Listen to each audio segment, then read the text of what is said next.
Greetings, owners of fine luxury cardboard rectangles. We are here for installment number 3 of Ikoria spoilers. So open wide, I'm gonna cram it in. We're starting with Capella Core. So this is a play on like an archipelago or archipelago, right? Which is a series of little kind of islands in a part of a stretch of seawater. So this is a 2 blue and 5, 7/7 Leviathan. It's got mutate for 1 blue and 5.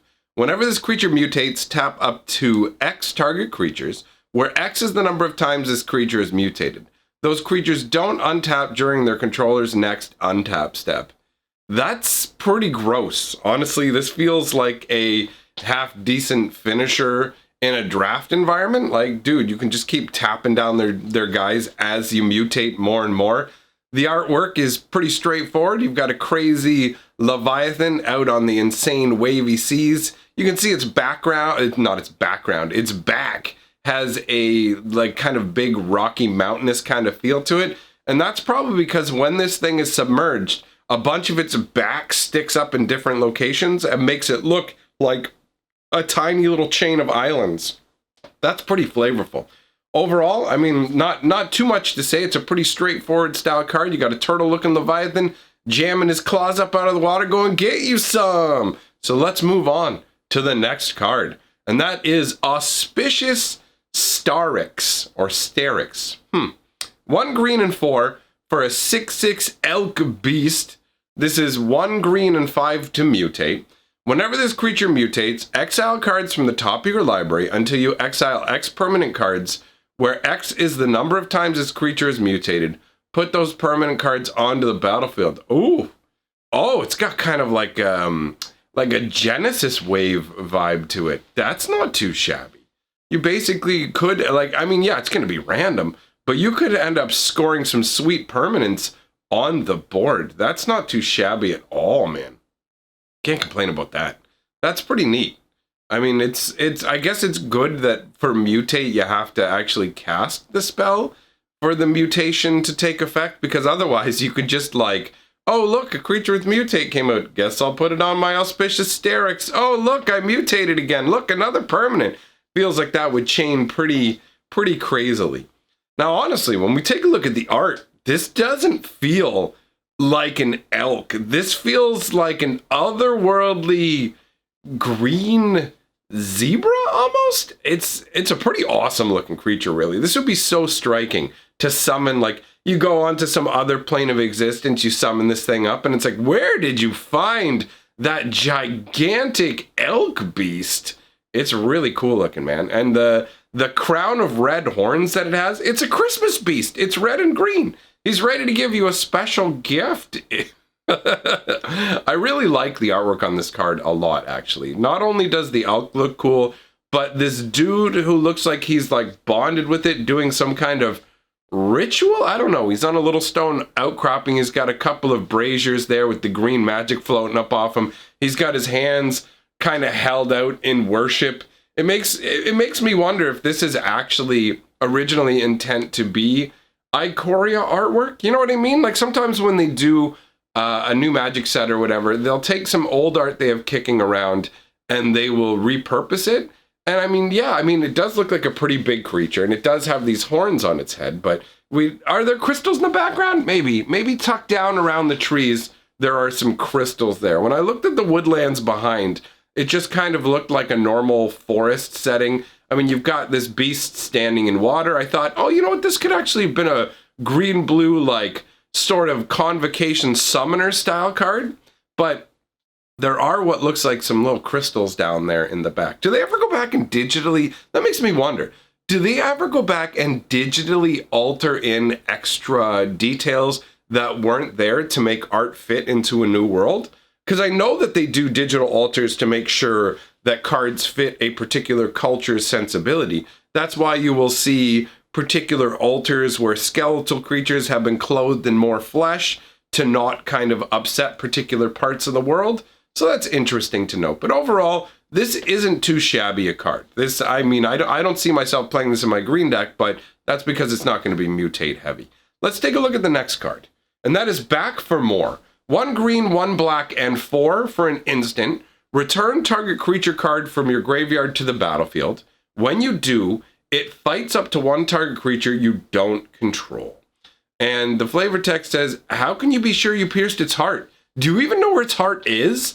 And that's Drundan Indatha Poacher. Okay, that's some fun flavor text. Let's be real. That's the kind of like, no, man, don't worry. Like, I definitely, we slew the beast. It's all good, man. I jammed it, like, I stabbed it in the heart. How could it possibly be alive? And then the other guy's like, how can you be sure you pierced its heart? Do you even know where its heart is? I'm tired of your nonsense, man. And then the beast, like, right at that moment where it's like, do you even know where its heart is? That's that movie moment where up out of the muck, the creature lurks again. Rah, back for more, baby. You know, like the villains do in a lot of movies. So overall, the flavor of this card is a lot of fun. Back for More makes perfect sense where, you thought I was gone? Never! You got this huge beast that has leapt up out of the swamp water, which works really well from the concept of Back for More, where it's like, oh, you stab it and it sinks below the surface of the water, and you go, okay, it's definitely handled. And then all of a sudden, out of nowhere, kablow! And the card fits perfectly as a green-black card because black is very good at reanimation effects and green is very good at making creatures fight. So it's basically like, bring the creature back, and it's ready to go immediately, infused with the energy it needs to ruin some poacher's day. I mean, honestly, the idea of poachers, where are they on Ikoria? That's a little confusing to me because Ikoria feels like a world where it's like human versus monsters, right? So what, do they have monster reserves? Like, that's what a poacher is. It's somebody who goes into territory they're not allowed to go into to essentially, like, steal parts of animals' bodies and stuff like that, like trophies or whatever. So that does feel like a little bit of a weird concept, doesn't it? Like, does a poacher feel like that makes sense on Ikoria to you guys? Either way, that's a very minor nitpick on what is overall a very cool Magic card. It is, I mean, 6 mana is a lot, but still, cool card. Moving on, we have Blood Curdle. That's a pretty good name for a card. 1 black and 3, instant, destroy target creature, put a menace counter on a creature you control. Fear pierces the strongest armor. All right, so I guess the idea is, no, I guess because you don't have to have a target creature of your own. Okay, so you're literally curdling the blood of something. You know, like milk curdling, if you don't know what that is, if you add like a little bit of lemon juice to milk or you leave milk out on the counter instead of putting it in the fridge, then it will kind of solidify into these weird, thick, gross globs, like that are somewhere on their way to being cheese curds, but are really just weird, gooey, clumpy masses. And if that was to happen to your blood, then obviously your blood ain't gonna flow anymore. And if your blood ain't flowing anymore, guess what? Oxygen ain't going where it needs to go, and you're donezo. So that's a pretty straightforward concept that I'm surprised we haven't seen done in Magic. You'll hear things like, there was a blood-curdling scream, and that's meant to be like it was a fear-inducing sort of thing. But this is literally curdling the blood, and that feels like something an evil black mage would 100% be on board with. The putting a menace counter on a creature you control is a little bit confusing. I mean, if the idea was supposed to be like, oh, check it out, this creature is now infused with such a level of menace that it causes your blood to curl, but then that doesn't transfer over, like it because it's a menace counter. So I don't know. I feel like there's a bit of flavor disconnect between it, but considering it's just an extra bonus slapped onto an instant creature destruction spell, I'm all for it. That's pretty cool. The artwork, admittedly, is you look at it and go, okay, it looks like there might be a wizard in the background, maybe, although that might just be energy coming off of these. There's these crystals around, and there's this energy kind of flowing around the wolf. Is that supposed to represent the wolf becoming like menace-bearing, or is that supposed to represent its blood being curdled? I feel like the artwork on this is perfectly serviceable artwork, but it's kind of muddied in the concept it's trying to get across. But overall, I mean, a reasonable card. This is definitely going to be loved in drafts, as it's going to cause some big swing moments. Drafts end up you're landlocked a lot, right? And being able to take out their biggest threat while also making it more difficult to block your biggest threat is going to make a big difference in draft games, in my opinion. I mean, we'll see how it plays out when the draft season starts, but that's my vibe on the card. Next up, we've got Boon of the Wish Giver. All right, so this is basically a boon granted by an apex. All right, 2 white. Nope, that's not correct. 2 blue and 4. Draw 4 cards. It's got cycling for 1. I've noticed a bunch of cards in the set have cycling for 1. That's the cheapest you can get without making cycling free. It's pretty aggressive cycling costs in all honesty. So the flavor text says, there is no law of nature that I have not seen Alana break. Makes you wonder what is truly possible. Does it not?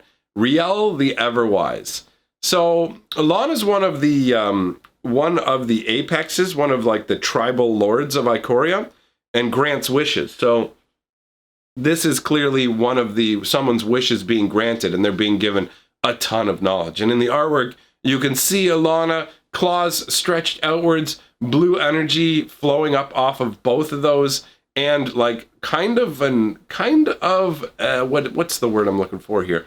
Kind of like a lower level halo, but wider. It's like a hula hoop of mystic energy kind of settling down over Iluna's head. So perfectly serviceable artwork, but I mean, it's okay. It makes Iluna look cool, but I don't know, man. You don't see the boon actually being given to anybody. It's whatever. It's probably just a little too nitpicky. So let's move on to Call of the Death Dweller. 1 black and 2 for a sorcery. Return up to 2 target creature cards with total converted mana cost 3 or less from your graveyard to the battlefield. Put a death touch counter on either of them. Then put a menace counter on either of them. All right. Wow. I mean, that's kind of crazy. Reanimation spells for 3 mana are pretty cheap to begin with, but being able to get 2 creatures back, that's kind of intense. Yes, there is the limitation that they have to cost 3 or less combined, right? Like, is that the deal? Return up to 2 target creature cards with total converted mana cost 3 or less. So it's not like you get 2 creatures that each have mana cost 3 or less. That's actually how I first interpreted it, and it felt like kind of bonkers strong. But now that I see that it's a total of 3 mana, that does diminish its power level to a degree. But at the same time, you still get to put a death touch and a menace counter on these creatures in any way that you see fit. You can put them both on the same creature, however you want to do it. That's pretty amazing, like legitimately amazing. The flavor text says, the living fear Nathoi's whispers. The dead heed them. So this is, I guess, supposed to be the concept of Nathoi's whispers have summoned these creatures back from the other side. You know, they have returned to life to wreak havoc, and they come back with an extra, like one of them or both of them come back infused with particular necrotic energies. One of them being the actual essence of the grave, where it's like your life will end if you interact with me, and another where it's like the chill and fear of the grave infused to them with menace. Overall, pretty flavorful card. Artwork depicts 2 beasts rising up, and they kind of look like souped up sewer rats, you know, or like crazy hamster level beasts. That's kind of the vibe I'm getting. I'm not sure what's going on in the background there. Is that supposed to be Nathoi, like literally like breathing mystic energy? Like, is that what's going on? Is Nathroi literally breathing necrotic energies down into the bog of a swamp, and these other beings are being infused by the energy and coming back up? That is some cool flavor. I do enjoy an entire story in a card, and that kind of highlights the problem I have with the boon card we just looked at. It doesn't tell the story the same way that this card does. This is a well executed card. I enjoy it. Moving on, we've got Cavern Whisperer. Let me whisper into your cavern, girl. All right, 1 black and 4 for a 4/4 nightmare with mutate for a black and 3. It's got menace, And whenever this creature mutates, each opponent discards a card. Oh, this is going to be so annoying. This is going to be so annoying to face off against in draft. Now, it's interesting to note that this is being depicted in green territory. I feel like the crystals that we see are infused with the mana of whatever color of the like part of the world we're looking at. So it feels like this is supposed to be a green part of the world, but this is a black creature. And that's a little bit messing with my head there. Now the beast itself has kind of like a spider, or what's the other thing I'm thinking of here? Grasshopper. When you look at its body and its hind legs and everything like that, it gives kind of an insect vibe to it, but it also looks like it's got aspects of a lizard in it, and its face does have a little bit of kind of a demonic cast. So, I mean, as far as nightmares go, this one isn't as nightmarish, but it is going to be obnoxious to face off against in draft. I can say that with a fair bit of certainty. Let us move on to the next card, which is Channeled Force. 1 red, 1 blue, and 2. It's an instant. As an additional cost to cast this spell, discard X cards. Target player draws X cards. Channeled Force deals X damage to up to 1 target creature or planeswalker. So at first, when you read it, you're like, ooh, discard X cards is an additional cost. That's pretty unattractive, but you'll get to replace all of those cards. I mean, if you have any copy effects, you'll end up ahead, but you get to draw X cards and do X damage to a creature or planeswalker. So this is going to allow you to refresh what's in your hands, right? It's just like what's in your hand. You can go, okay, I don't want this. I'm going to pitch this, get new cards, and at the same time, remove a problem from the board. That's not too shabby. The flavor text says, few monsters challenge Narset after they sensed her power. So for the people who are speculating, is Narset going to be in Ikoria? I think it's fairly safe to say that since we see Narset here in the artwork, yes, Narset is an Ikoria. I really, really, really enjoy the way that the blue and red magic is being shown here. It stands out beautifully against this really drab background. And I gotta say, Narset feels like an interesting choice to throw in here. Narset's more of an intellectual compared to Vivian, who is definitely not an intellectual. Vivian's a ridiculous animal lover who doesn't like mankind. And then there's Luca, who at this point we haven't learned enough about. All we really know about Luca is that he originally wanted to be a high-ranking individual in the Copperhead military, but because of a twist of fate, however you want to look at it, he ended up being a bonder, and he ends up forsaking his society to become like a live with my tiger kind of scenario. That's the way it's being presented. We'll know more when we actually have access to the full story, so looking forward to that. But either way, Narset seems like a good choice to throw in there. Although, wait, isn't Narset's red, blue, and Luca's red? So I feel like that's a weird overlap, but whatever. Let's move on. We're going to look at Cheville, Bane of Monsters now. 1 black and 1 green for a 1/3 human rogue. He's got Death Touch. At the beginning of your upkeep, if your opponents control no permanents with bounty counters on them, put a bounty counter on target creature or planeswalker an opponent controls. Whenever a permanent an opponent controls with a bounty counter on it dies, you gain 3 life and draw a card. Oh, dude, there's actually a really old school card that puts bounty hunters. I think it's bounty counters. I think it actually puts, I think there's something out there that actually puts bounty counters out there as well. I may be misremembering though, so I'm just gonna, I'll leave that for now, and if it turns out that it is something, then we'll get into that at another time. But either way, 2 mana for a 1/3. At the beginning of the upkeep, you get to mark something out each turn. So he's basically like, I'm going to mark out a creature each turn, and then a creature I've marked will, like, and once the bounty, the idea behind it is basically like you set a bounty and you collect the bounty. Gaining 3 life and drawing a card, I mean, you know what you're going to target and destroy. This feels like you can get a lot of card advantage out of it. And the fact that it's got Death Touch means that he's going to be claiming lives no matter where he goes. It's interesting to note that he's a 1/3. Most humans are 1/1. This guy is tougher than most humans, but not physically stronger than most humans, but he must have some other advantage, either an innate understanding of monsters' weak points or access to poison or something like that.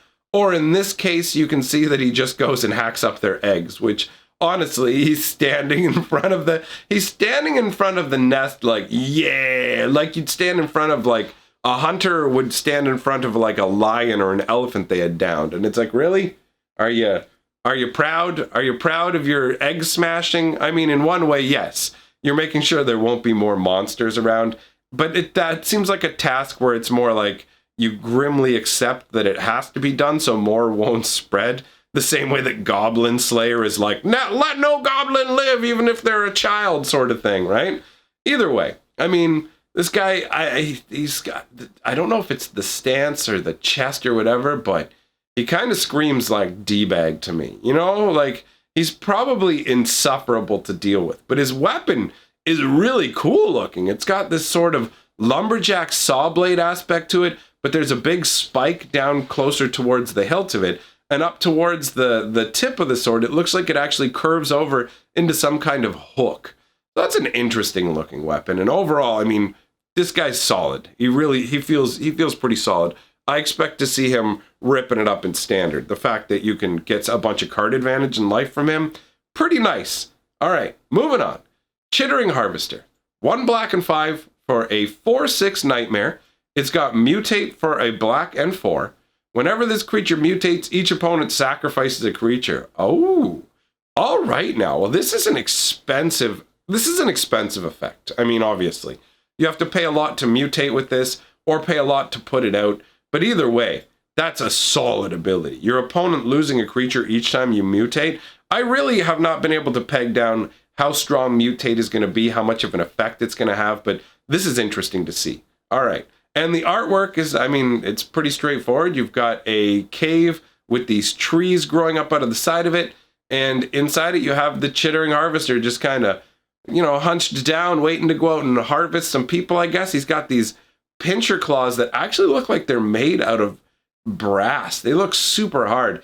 And his head has these kind of like merfolk fins at the side. It makes me think of the Zoras from Legend of Zelda, actually. Although you could also think of it with like a gremlinish kind of vibe too.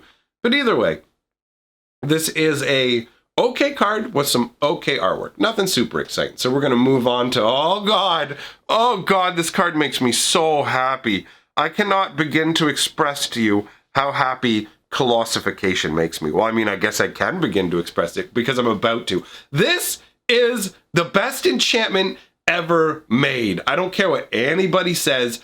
I cannot wait. I cannot wait to get these in my big green tower. This actually is even more exciting to me than Vivian. I love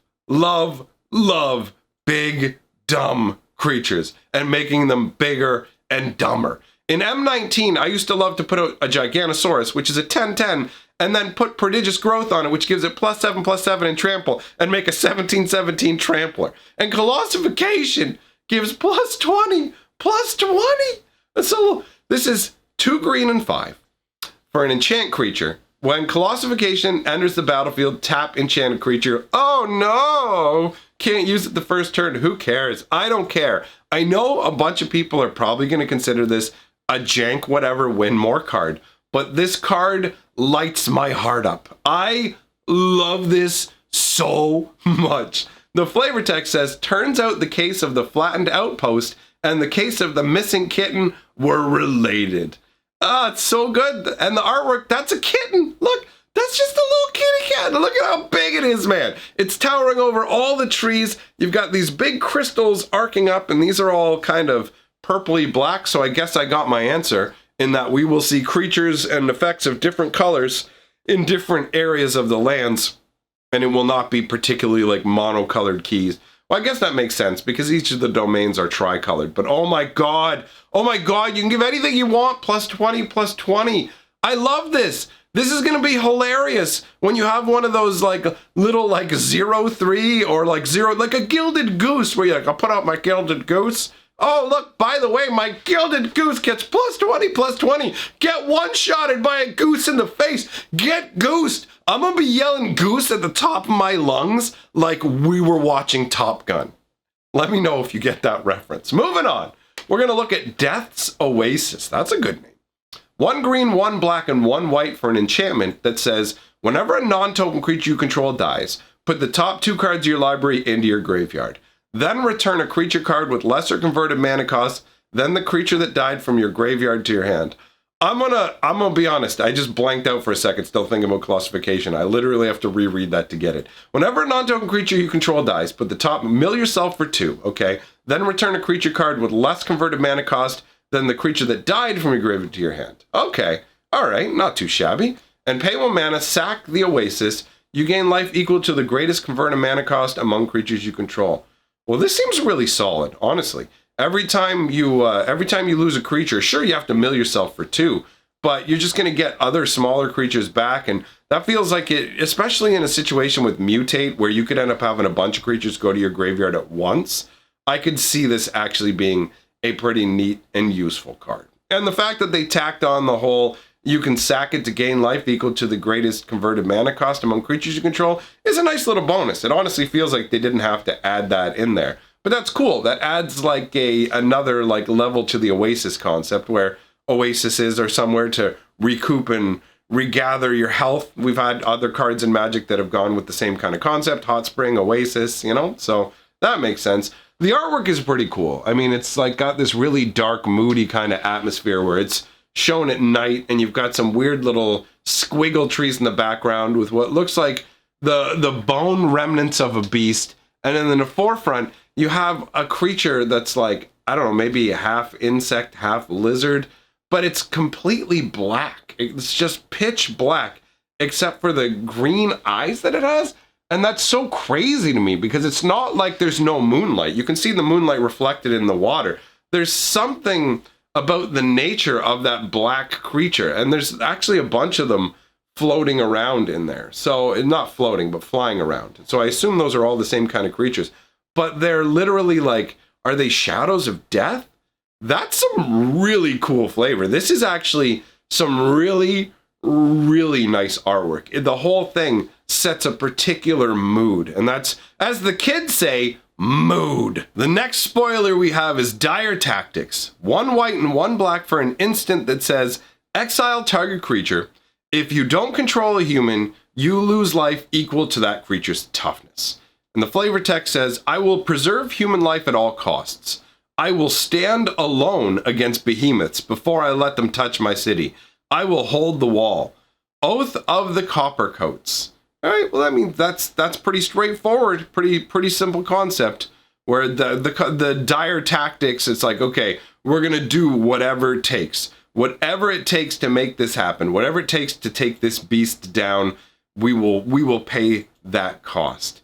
And it's interesting how this card will punish you if you don't control a human, but at the same time, it's still probably going to be worth it. I mean, if you look at it, exile, like, you can easily play this without having humans, man. 2 mana to exile a creature, not even send it to the graveyard, to straight up exile it. Like, if you've got a 5/5 attacking you, then you're going to take 5 damage anyways. Boom, you exile it, and then, okay, look, I lost 5 life. Like, what's the difference, right? So this is a pretty solid card, except maybe if you're facing off against that stupid garbage pangolin we talked about that's like 1/5, then that's not worth it. But otherwise, you know, the artwork is fantastic. I love this artwork. It's that, this is like that story in a card I was talking about, where you have this gigantic beast and it looks like it's trying to take down the walls of a city, some sort of fortification. You really do wonder how the human civilizations are able to just have regular cities. Like, how is that possible? They would just keep getting demolished. It's absurdity. It's like those cities in One Punch Man, where you're like, how do these places even get built in time? Like, everything's always getting destroyed. Anyhow, you've got this gigantic monster. Its claws have smashed down one of the walls. It's like reaching forward with its other claw, and you can see this human doing a massive heroic leap. He has a blade that looks like it's made out of the same kind of warning crystals that are dotting the artwork here that are all lit up green because this monster is here. Well, anyways, it looks like he is diving straight down with that blade, and he is going to defeat this gigantic monster. And that sort of like David and Goliath style story is absolutely fantastic. The artwork is so vivid. You take it all in one moment. It's fantastic. Every little detail, the trees, the houses, the crystals, the monster's slavering mouth, the dude with this crazy downward trajectory with the sword. Magnificence. This card is great in every respect. Powerful card, fantastic artwork. If every Magic card could be this, that would be good times by me. I don't mean the exact card, but you get what I'm saying. Next card we're going to talk about is Dirge Bat. 2 black and 2 for a 3/3 bat creature. It mutates for 6. It's 2, all right, 2 black and 4. It has flash, flying. Whenever this creature mutates, destroy target creature or planeswalker an opponent controls. There we go. That's why the mutate cost is so high. When I saw the 6, I'm like, okay, there's going to be a reason that the mutate cost is what it is. And that makes sense. Dude, this is really, really solid. Like this, honestly, this is some heavy mutate action. The fact that you can wipe out a planeswalker or a creature with it for every mutation just feels crazy dirty. I mean, again, this is a scenario where we have to see exactly how mutate's going to play out. Is it powerful or not? But dude, that's really solid. The artwork feels kind of goofy to me, I guess. I don't know. I think the idea is supposed to be that this Dirge Bat is like flying, like he's kind of descending downwards with his one like claw outstretched to get at you. But when I first look at the artwork, I don't really see the outstretched claw. He just kind of looks like he's running in off the side screen like, hey! And I don't know why. There's just something about that makes me laugh when I see this artwork, when it's supposed to be intimidating. The bat is framed very, it's cool the way it's framed in front of the moon like that. I enjoy that. But overall, I don't know. There's just something, it feels a little silly about the artwork. But this is a great card. Make no mistake, this thing is dumb. Like imagine you could mutate 2 of these things together. Like you can mutate one onto the other, and then it has 2 instances of that ability and will destroy 2 creatures with each mutation. It seems like this card's going to be bonkers. If you're waving your hands away at it, like the more I look at it, the more I feel like this, just by itself and with a couple other good mutate cards, is probably going to be pretty nutty. I don't know for sure, but that's how it feels. Let's move on. We're going to talk about the Drannit Magistrate next. 1 white and 1 for a 1/3 human wizard. Your opponent can't cast spells from anywhere other than their hands. Now that is a solid ability. I mean, look, he's even got 3 toughness. Yeah, he's not a bear. He's not a 2/2, but he has 3 toughness. So he's got more survivability, right? A shock's not going to pop him off. That's pretty cool. This shuts down a whole bunch of stuff, right? This shuts down your like storytime adventure cards. This shutdowns the companion cards. It what else does it shut down? Light up the stage. It shuts down my ability to speak properly, as I'm apparently having a very difficult time with this one. But either way, he shuts down a whole number of different options, right? You can't flash stuff back from your graveyard. All that silly goodness. You can't jumpstart. He actually shuts, the list goes on and on. So for 2 mana, you're shutting down a bunch of stuff, but only on your opponent's side. This isn't like an across the board equal balanced kind of effect. This honestly is a pretty solid rule setting card for white. One of white's abilities is that it's a rule setting color, and that's actually one of the reasons that white has had a hard time with having a lot of good cards, and why you'll see a lot of white cards are just about life gain. And it's because a lot of white's abilities are based around rule setting, but the rules feel awful and make the game super unfun. So they've got to find a way to balance it enough where it's like, okay, this is a strong effect, but it's not miserable. That's one of white's big problems, is part of its color identity is that it's a miserable color. So that's too bad, because I mean, I like white, but it's just, we have to be real about this. Now this feels like a strong but not miserable white rule setting card. The flavor text says, our sanctuaries must be beacons of reason and calm, or else they will fall. All right, that's serviceable. It's nothing amazing. It's like, all right, flavor text doesn't do much for me. The artwork's okay too. I mean, you've got a guy, honestly, he's a magistrate, so he looks bored. If I'm real, when I look at the artwork, he's just kind of like, no, you can't. He looks like a dad who's been dealing with his kids locked in with him. Like, this might be you right now. You might have your kids running around all the time. Dad, I'm bored. Dad, when can I go out? Dad, oh, that's this guy right here. No, you can't cast spells from the graveyard. No, you can't cast your jumpstart spells. No, you can't cast your adventure spells. All that kind of stuff, right? He looks bored, but whatever. I mean, it's fine. The artwork's just, it's not exciting me for some reason. Obviously, it's competent artwork. I'm not knocking the artist. I'm just saying it evokes nothing in me, although the colors are nice, admittedly. Moving on. Dreamtail Heron. 1 blue and 4 for a 3/4 elemental bird. It's got mutate for a blue and 3. It's got flying, and whenever this creature mutates, draw a card. So this is your humdrum draft style common whatever card, where it's like, okay, great, you can give a creature flying if you want, and you get to draw a card. So it's okay, but this is not an exciting card, let's be real. Like, look at the artwork, it's like, okay, well, there's the heron flying. He's called the Dreamtail Heron. That's a pretty cool name. And I mean, that's pretty beefy for a bird, let's be real. Like, that's a gigantic bird.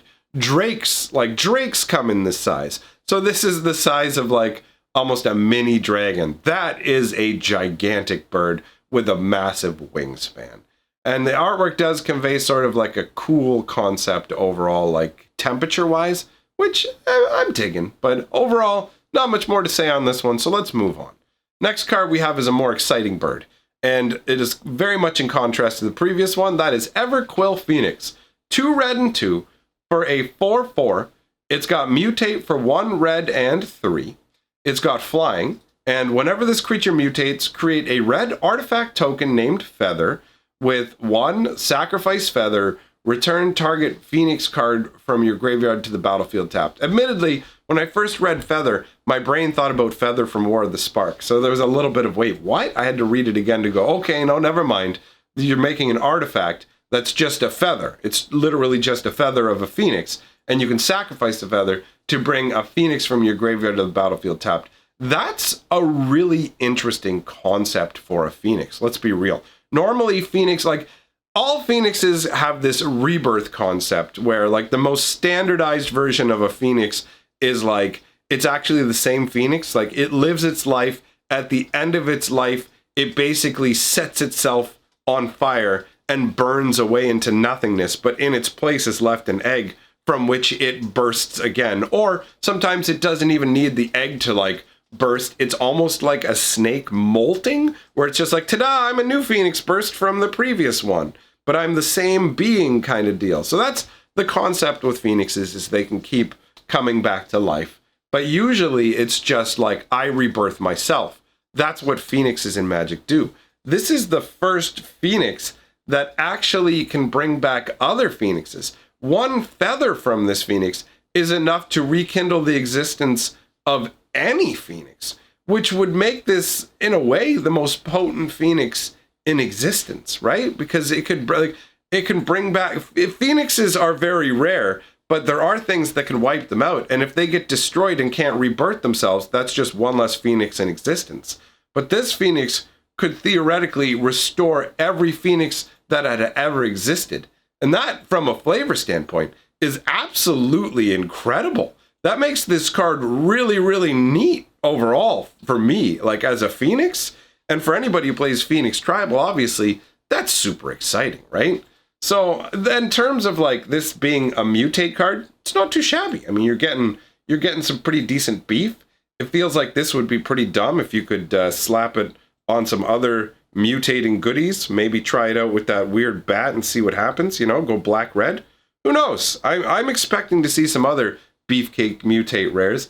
The artwork is, I mean, pretty standard fare, serviceable, nice looking. You've got a dark and gloomy sky with this big phoenix kind of flapping on through, just kind of yelling, "What's up? I'm here, bros." So, I mean, yeah, it's a well rendered version of a phoenix, but overall, it's just like I see a ton of magic artwork, so it's kind of like, okay, another phoenix. There's nothing to make this one feel special. For example, the one that they did from Ixalan felt special because it was owl aspected, so it looked like a fire owl, which was a very striking and cool idea. There's nothing wrong with this. Obviously, you gotta, as a painter, you have to paint whatever kind of phoenix Wizards wants, but this is just a phoenix. It's a cool card, but let's move on. Next up, we have a reprint. This is Fertilid. This was actually originally from Planar Chaos. 1 green and 2 for a 0/0, but actually effectively a 2/2 because it enters the battlefield with 2+1/+1 counters on it. You pay 1 green and 1 colorless, remove a +1/+1 counter from Fertilid. Target player searches their library for a basic land card, puts it into the battlefield taps, then shuffles their library. So, depending on how much mana you're willing to spend and if you want to get rid of the creature, you can use this to get multiple lands. It's actually a pretty solid deal. I really like this card. I've used it in the past myself, and considering there are a number of ways to get extra counters on this, like if you're playing with Great Henge, it'll automatically come in with an extra counter, and we've got a bunch of proliferate cards out there right now, which will combine great with this to net you even more lands. So it's great. You can get some serious card advantage with this little guy here. I'm happy to see him brought back in, and the artwork is cool. He's just this little elemental, and wherever his little hooves touch down, growth is spurting up and bringing life. I enjoy that. Pretty straightforward card with some pretty straightforward artwork, and I will definitely be slapping this into my green tower. Moving on, we have Fiend Artisan. Oh yeah, this is an interesting one. This is 2 mana, hybrid black-green, and so you can play it in a straight black deck, play in a straight green deck, however you want to do it, or a mix. It is a 1/1 nightmare. It gets +1/+1 for each creature card in your graveyard. Not too shabby. And pay X and 1 green-black hybrid and tap it. Sacrifice another creature. That's the cost. Search your library for a creature card with converted mana cost X or less. Put it onto the battlefield and shuffle your library. Activate this ability only anytime you could cast a sorcery. This is pretty insane, honestly. You can sacrifice little token creatures, whatever you want, and go and get a creature as like, if you have 10 mana, you can go to get a creature that costs 9 or less, right? If you have 6 mana, you can go get 5 or less. You can get some beefy nonsense going on with this. This is going to enable some super craziness. And as the creatures, like even as you're feeding creatures in the graveyard, this guy's getting bigger too. So he can become a real threat. And for only 2 mana, honestly, this is a really, really strong card. I think this thing is going to be crazy. This is probably going to have a big impact in Standard in some way. It feels like too strong to not. When I look at it, usually when you have effects that let you tutor through, they tend to make an impact. And the stronger or more reusable the effect is, the more likely you are to see that. And the reusability of this, combined with the strength of it, mean that this card is a really, really, really solid one to be running. So the artwork shows a crazy looking little dinosaur covered in tons of little like demon horns, it looks like almost. You can't really make out fully what the deal is with them, but it looks like he's got like bone tools that he's made himself. He's collecting the bones and horns of beasts. Is like that. I mean, he's called the Fiend Artisan, so it looks like he uses the... Does he use the pieces? Oh, crazy. Is what's going on? He uses like bones and other pieces of living creatures to kind of carve out other creatures, and what he carves comes to life? Is that what's going on here? Because if so, that's an amazing concept. I really, really dig that. That's crazy cool. Man, what an awesome card. I'm definitely going to play with these in my green tower. 100%. There is absolutely no doubt about that. Next card we have to talk about is Flourishing Fox. 1 white for a 1/1 fox. Whenever you cycle another card, put a +1/+1 counter on Flourishing Fox. It cycles for 1 colorless. So it's just a straight up 1/1 for 1 that cycles for 1 and cares about cycling. So this thing, I mean, considering how cheap cycling is in this set, there's so many things with 1 cost cycling. this guy feels like he could become beefy fast. The flavor text says, Day 1, these fox pups have really taken to me. Day 4, big, so big, need additional security. And that's from Jonald, Mission Naturalist. That's funny. It's like 3 days later, these foxes are so big, oh my god! That's an amazing concept, man. And these things feel like they will definitely get beefier. So this seems like one of the uncommons that will probably actually get played outside of draft. Let's move on to General Kudrow of Drannit. 1 black, 1 white, and 1 for a 3/3 legendary human soldier. Other humans you control get +1/+1. Sweet, a human lord. I love it, man. You don't see that actually that often. You definitely see more like zombie lords and stuff. A human lord, neat.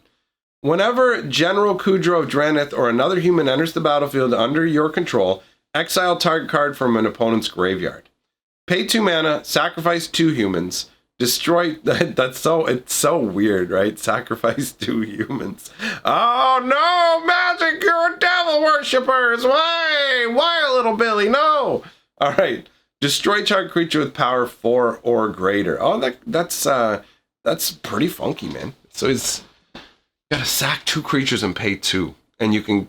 Yeah, dude, that honestly flavorfully fits into the concept of what a like a legendary general would do, right? Where it's like, okay, you know what? We're gonna use our troops, and yes, we will suffer losses, but we'll use it to take big bad beasts out. Dude, this guy's beefy. This is a really cool card. I like it. And the artwork, makes perfect sense. You've got this dude who definitely has the feel of a general. He's got the whole general's regalia going on there. And instead of having a bunch of like pins and decorations he has of valor or whatever, he has these green crystal kind of tabards. I like that because it still transmits the same kind of concept as like a general's pins would. So that's all right, man. Or medals, however you want to put it. Pins and medals, isn't it? I don't know. I have never been in the military. But yeah, his garb is funky. He's got that crazy spike of crystal on his shoulder, and then the gemstones running down along his arm. Not too shabby overall, with the ranks of people behind him, just kind of like waiting, I guess, on his orders. Very serviceable artwork. I like it. I like this card. This is cool. And the final card that we have to talk about today, actually it's cool because it ties into him, is General's Enforcer. 1 black and 1 white for a 2/3 human soldier. Legendary humans you control have indestructible. 1 black, 1 white, and 2. Exile target card from a graveyard. If it was a creature card, create a 1/1 white human soldier creature token. More stubborn than Drannit's walls. This is fun. I like this. I mean, it makes sense. The General's Enforcer is essentially like this is his bodyguard, and as long as this guy's around, nobody's going to be able to take the general out. Making legendary humans indestructible is such a specific thing, but it fits so perfectly flavor-wise, and I dig it a lot. I'm not sure exactly how exiling cards from graveyards and if they're creatures makes a 1/1 white human soldier token. I don't quite get that from this, where it's just like, okay, how exactly do you get more people here? But either way, the Enforcer bodyguard concept, that's cool. The artwork makes this guy look pretty stoic here. He's just standing there with his arms crossed, stern look on his face, kind of inscrutable in a way. He has the crystal set into the shoulder piece. He also actually has crystal in the like pommel of his sword at his waist.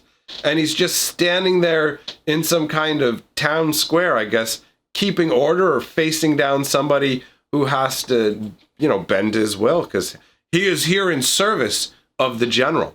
So overall, I gotta say, a lot of cool cards. There's another batch of these that I'm going to be doing for another video that I'll finish up today as well. So look forward to that, my friends. If you made it all the way through the video, congratulations. This was a long one. Let me know in the comments that you made it through and what your favorite card was, because you've earned it for listening to me for a ramble on so long about magic cards, which is admittedly a really nice thing to get to do based on what's going on in the world. So I want to give a special thanks to my patrons and channel members for supporting this channel. It really does mean a lot to me, guys, that I get to spend my time doing this. And I hope that you genuinely enjoy what's going on here, because I'm having a good time with it. So that being said, I'm going to go and get to work on the next spoiler video that's going to be just as big as this one. So I'll see you there, my friends.